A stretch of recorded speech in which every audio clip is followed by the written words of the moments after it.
Assalamualaikum warahmatullahi wabarakatuh. Perkenalkan, nama saya Miftah Wahyu Kurniawan, mahasiswa dari Universitas PGRI Kediri.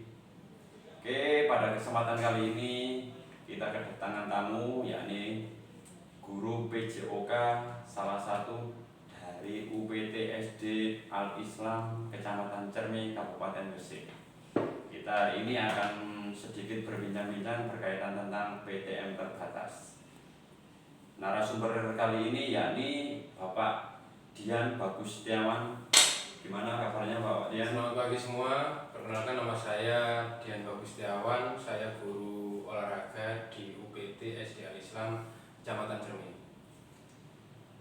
Bapak Dian, gimana kabarnya untuk hari ini? Alhamdulillah keadaan sehat, meskipun dalam kondisi COVID.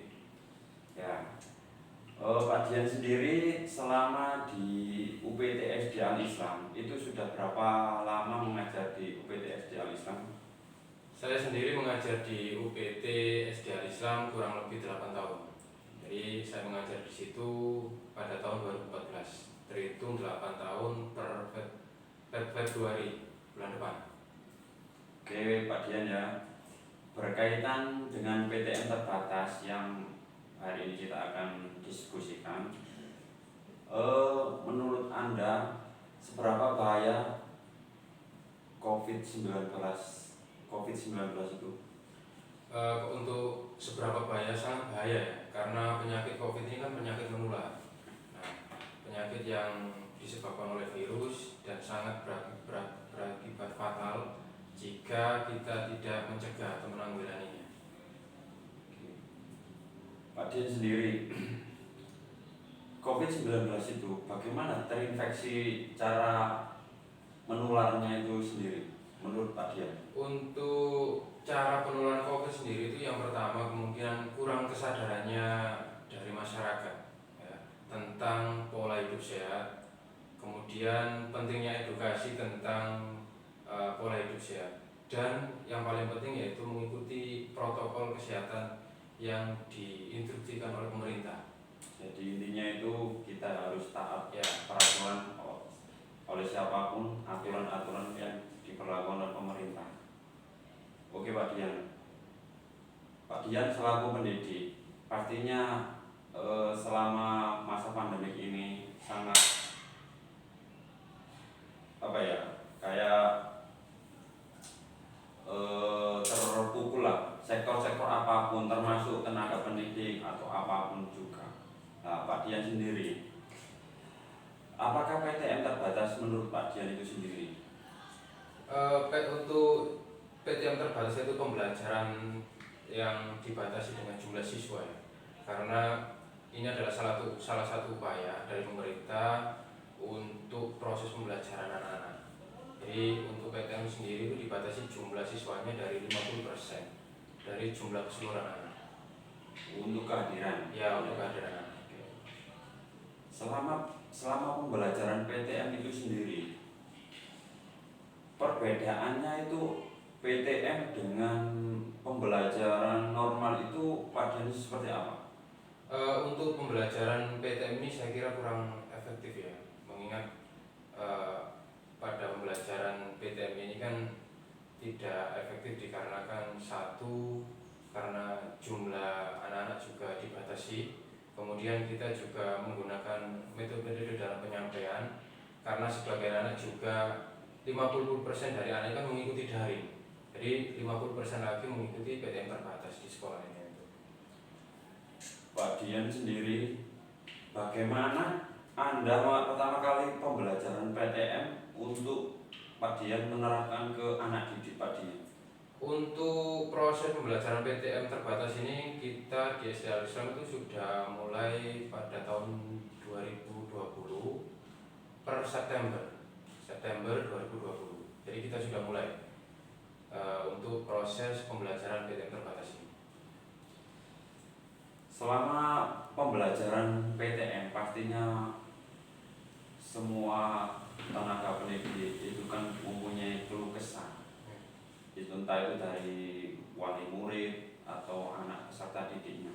Selama pembelajaran PTM itu sendiri, Pak Dian itu ada banyak keluh kesahnya nggak dari wali murid atau anak didik peserta Padian itu sendiri? Pasti ada keluh kesah dari wali murid dan juga anak-anak juga pasti ada, karena efek dari PTM ini sangat berdampak bagi proses pembelajaran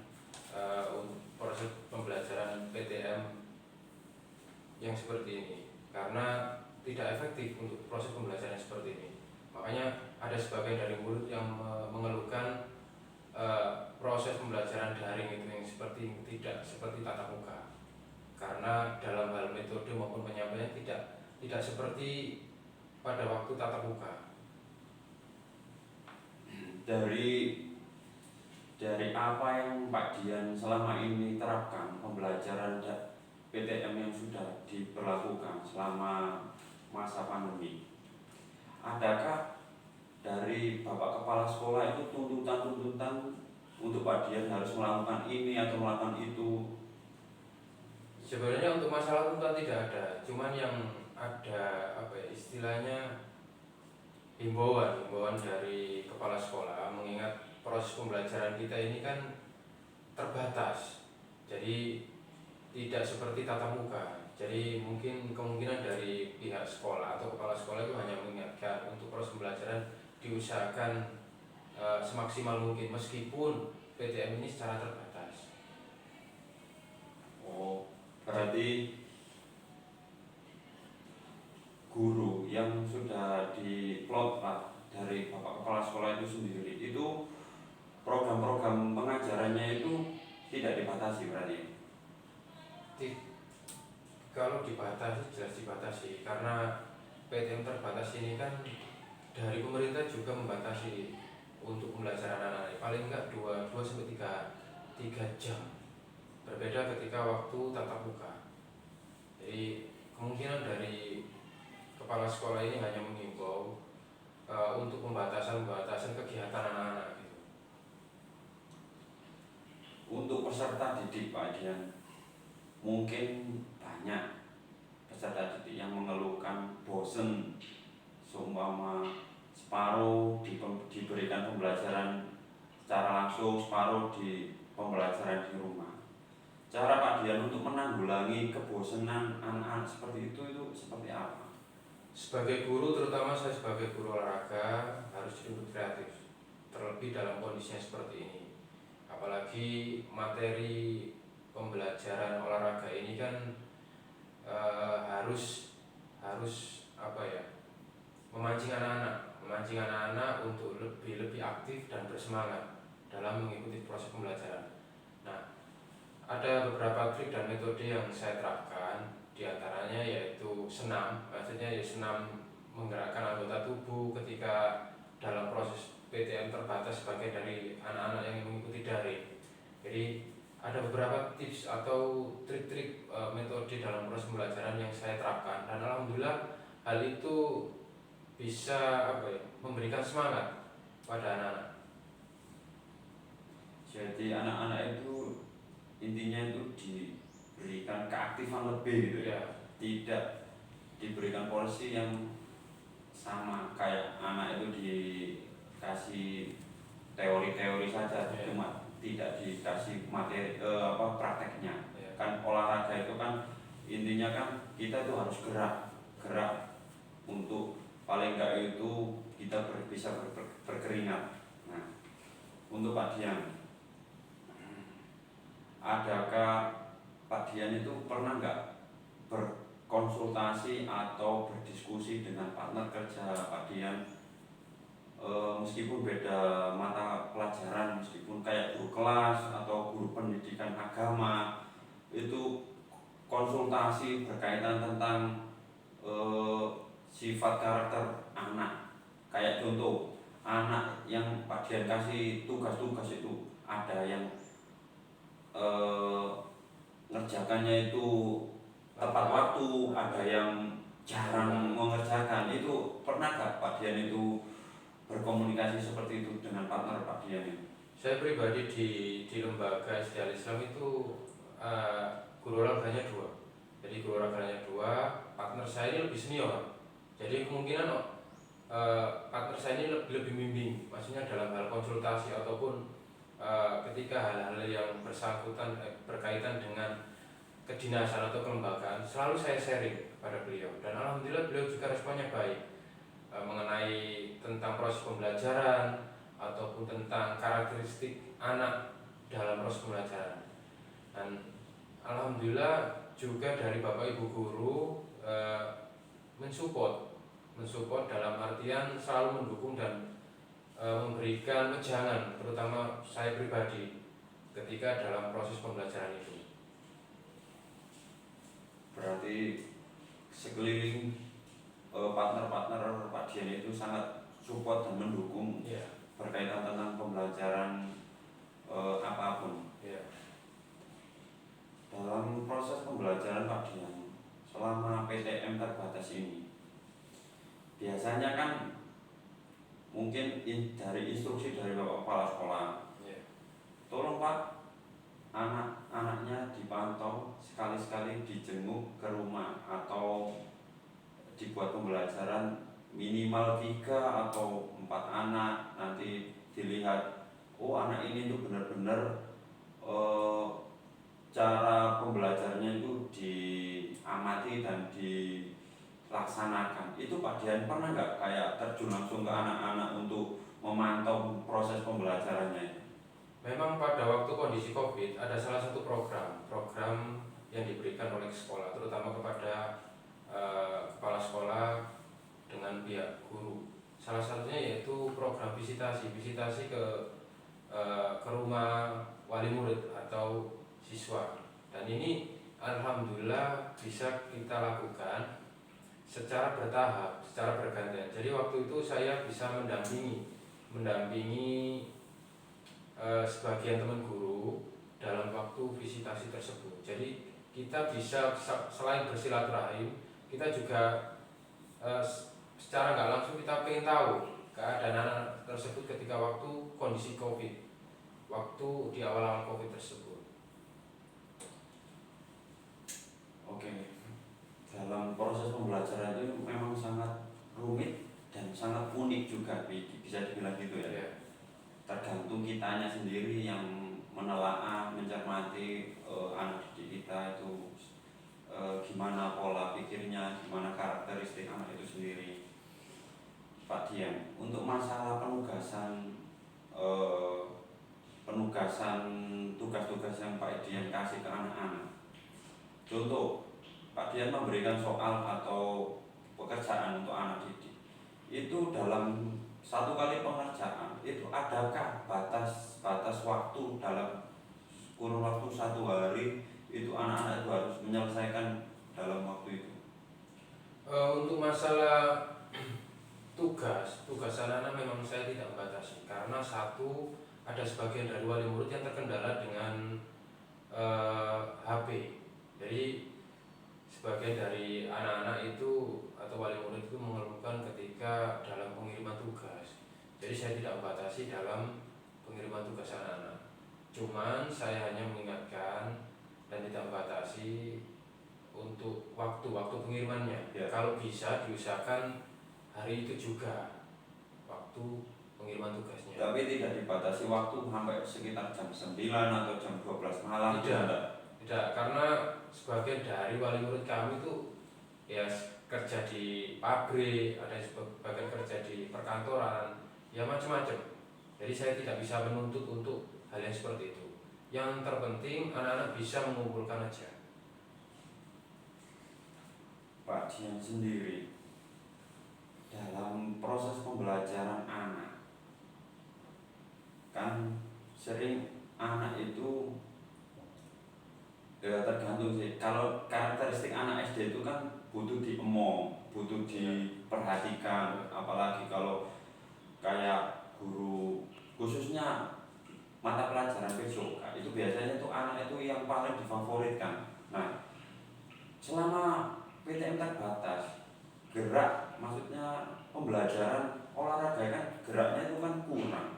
Anak juga itu sebenarnya kan kepingin, maksudnya itu olahraga secara normal, tidak dibatasi lagi seperti ini.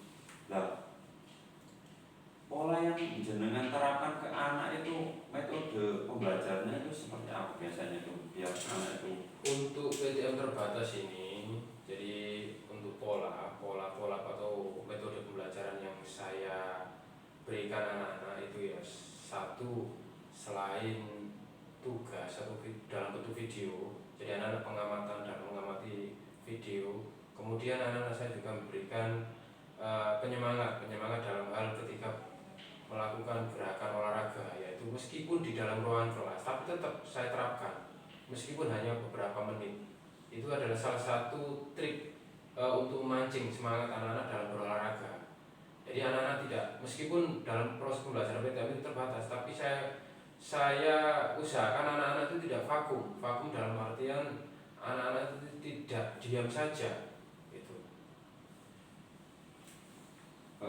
akhir-akhir ini Pak Dian ya kita ketahui sendiri pemerintah itu sudah mulai mengurangi proses PTM terbatas di semua instansi dari mulai SD sampai SMA ataupun perkuliahan. Nah, apalagi sudah ada edaran dari kedinasan dinas terkait di daerah masing-masing itu ada surat edaran bahwasanya anak sudah diberlakukan normal kembali, mulai adaptasi lagi di kehidupan normal. Nah, adakah perbedaan lagi dari proses pembelajaran kemarin itu pembelajaran terbatas terus sekarang sudah diberlakukan ke normal kembali, itu dampaknya seperti apa Pak? Alhamdulillah untuk dampak dari PTM terbatas ini sangat luar biasa ya, karena sangat sangat merugikan dalam beberapa sektor, diantaranya dalam pendidikan anak-anak. Satu yaitu kurangnya semangat anak-anak dalam belajar, ini yang terpenting. Kemudian capaian proses pembelajaran anak ini sangat menurun, berbeda dengan PTM terbuka, maksudnya secara tatap muka itu. Jadi alhamdulillah ada kebijakan dari pemerintah untuk proses tatap muka atau pembelajaran tatap muka anak-anak bisa full, tidak terbatas, tidak dibatasi. Jadi anak-anak bisa normal seperti sedia kala.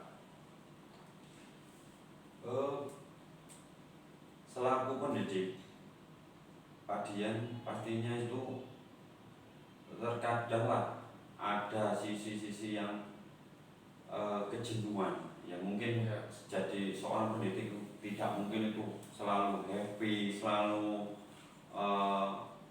senang. Terkadang kan dari tupoksinya Pak Dian sendiri selaku pengajar dan mungkin Pak Dian itu ada kerjaan lain di luar mengajar. Nah, cara Pak Dian untuk menanggulangi rasa jenuh pada waktu proses pembelajaran biar anak itu tidak merasa terbawa oleh suasana hati Pak Dian itu gimana caranya untuk menanggulangi Justru dalam kondisi saya yang lagi jenuh itu, dengan saya bisa tatap muka dengan anak itu bisa sedikit mengurangi kejenuhan saya. Jadi salah satu istilahnya itu penyemangat anak-anak itu kalau buat saya itu. Jadi melihat dengan karakter anak yang baik seperti itu, jadi kita tahu, jadi kita lebih paham dan bisa berinteraksi dengan mereka dalam proses pembelajaran itu adalah sangat hal yang luar biasa. Jadi menambah semangat kita terutama dalam hal proses pendidikan anak-anak itu. Pak Dian mungkin peralihan ya. Contoh seumpama Pak Dian ini habis mengajar di anak kelas 3 terus naik ke kelas 6. Nah, ini dikaitkan di PTM terbatas ini. Gimana Pak Dian itu tahu anak yang pintar, anak yang kurang menguasai materi PJOK, nah yang jenengan terapkan untuk pengambilan nilai rapot itu seperti apa Pak Dian? Untuk sebenarnya karakteristik anak itu terbagi menjadi dua ya Pak. Jadi anak-anak itu mempunyai karakteristik dua, yaitu pertama itu kognitif dalam hal pengetahuan, yang kedua itu psikomotor keterampilan. Nah, untuk materi olahraga penjas itu kan dalam hal keterampilan lebih aktif dalam bergerak. Jadi kita lebih tahu mana anak yang lebih aktif ketika materi olahraga dan lebih lebih diam, jadi tidak lebih banyak gerak. Ya. Untuk hal-hal ini saya sendiri juga sempat konsultasikan dengan partner saya mengenai hal-hal tersebut mengenai proses perkembangan anak. Jadi kita lebih lebih apa ya membedakan anak-anak ketika dalam proses pembelajaran, anak yang lebih aktif siapa, dan yang kedua yaitu dalam hal pengetahuan, anak yang lebih paham pengetahuan dalam dunia olahraga itu siapa. Jadi kita sudah memeta-metakan atau membeda-bedakan anak tersebut. Untuk lembaga yang Padian ajar itu kan lembaga mengarah ke agamis ya Pak Dian? Ya, agamis. Ke agamis. Nah, biasanya itu di sebelum kayak langsung pembelajaran itu kan biasanya kan ada diawali dengan sholat atau Sholat duha dulu, sholat duha atau kemudian mengaji terus ngaji. itu. Nah, selama PTM ini adakah kendala seperti itu yang mengawali pembelajaran di awal-awal pembelajarannya kayak duha, anak-anak itu cara memantaunya itu seperti apa? Untuk kegiatan ketika waktu proses PTM terbatas ini, kita lebih membatasi anak-anak itu dalam dengan waktu tertentu. Ya misalnya ketika waktu jam sholat duha, kemudian mengaji, jadi kita lebih memanage waktunya untuk anak-anak. Karena untuk PTM terbatas ini kan waktunya terbatas. Jadi tidak seperti waktu-waktu anak-anak ketika waktu proses pembelajaran seperti semula. Jadi kemungkinan waktu proses PTM terbatas ini anak-anak untuk mengajinya yang biasanya waktunya setengah jam itu mungkin paling 10 menit, dengan jumlah anak yang 12 dikurangi jadi separuhnya 6, seperti itu. Pemerintah sekarang ini kan sudah menggodok wacana baru masalah kurikulum ya Pak Dian ya. Ini sudah banyak beredar di kalangan masyarakat, terutama kedinasan di tenaga pendidik. Nah, kurikulum yang terbaru ini bocoran itu katanya itu mengenai tentang dunia digital. Nah, Pak Dian sendiri adakah punya gambaran kayak yang kurikulum yang lama, contohnya itu kurikulum K13 dengan kurikulum yang akan diterbitkan oleh pemerintah ini, itu Pak Dian itu apa sudah punya persiapan untuk mengarah ke kurikulum yang terbaru ini? Saya kira untuk masalah untuk pembaruan kurikulum K13, terus kemudian ada wacana dari pemerintah yaitu kurikulum yang berbasis digital ini, kemungkinan dari SD saya pribadi itu masih belum bisa dikatakan belum 100% siap. Belum 100% siap dalam artian sarana dan prasarana kurang memadai. Jadi untuk wacana pemerintah dalam mengaplikasikan untuk kurikulum media digital ini tadi, jadi kemarin sudah disampaikan dari kepala sekolah, kemungkinan nanti akan bisa terpenuhi. Jadi kita penuhi dulu sarana dan prasarana dulu. Oke Pak Dian, ini mungkin di luar pembahasan di kesempatan kali ini. Pak Dian selaku sudah mengajar di satu tempat atau apa punya tempat cabang mengajar lain selain di? Saya pribadi itu mengajar di 2 tempat. Jadi di SD Duro, yang SD Duro itu SD Hindu. Database saya di situ. Untuk SD Al-Islam ini saya merangkap, jadi saya nyabang di situ. Nah, itu Pak Dian sendiri selaku ini merangkap jabatan lah kayak di 2 tempat. Itu Pak Dian apa tidak terkendala dengan waktu atau pembelajaran yang Pak Dian bagi di 2 tempat itu sendiri? Untuk masalah itu sudah saya sampaikan dari setiap pergantian dari kepala sekolah. Jadi hal itu sudah saya sampaikan mengenai jadwal, terus waktu saya ketika waktu mengajar di SD Duro maupun di SD Islam. Jadi sudah terbackup lah. Jadi 3 hari di SD Duro dan 3 hari juga di SD Islam. Alhamdulillah untuk hal itu tidak ada kendala, tidak ada masalah dan setuju-setuju saja dari pihak dua kepala sekolah baik dari SD Duro maupun SD Islam. Yang terpenting dalam proses pembelajaran tidak ada diskriminasi, maksudnya tidak membeda-bedakan ketika di SD Duro maupun di SD Islam, seperti itu. Pak Dian sudah mengetahui dalam waktu-waktu yang sekarang ini kita kan di pusat maupun di daerah itu kan sudah gempar-gempar atau sudah bumi-buminya itu perekrutan P3K atau CPNS katanya sudah dihapus oleh pemerintah ya. P3K. Pak Dian sendiri apa tidak mencoba untuk mengikuti seleksi tersebut? Alhamdulillah untuk P3K yang tahap 2 ini saya sudah keterima dan kemungkinan nanti per Februari nanti kemungkinan saya sudah tidak mengajar di SD Islam lagi. Jadi saya sudah fokus di SD Duro karena saya sudah masuk P3K di induk atau di SD Duro tersebut. Berarti Pak Dian sudah keterima ya di keterima tahap 2 P3K.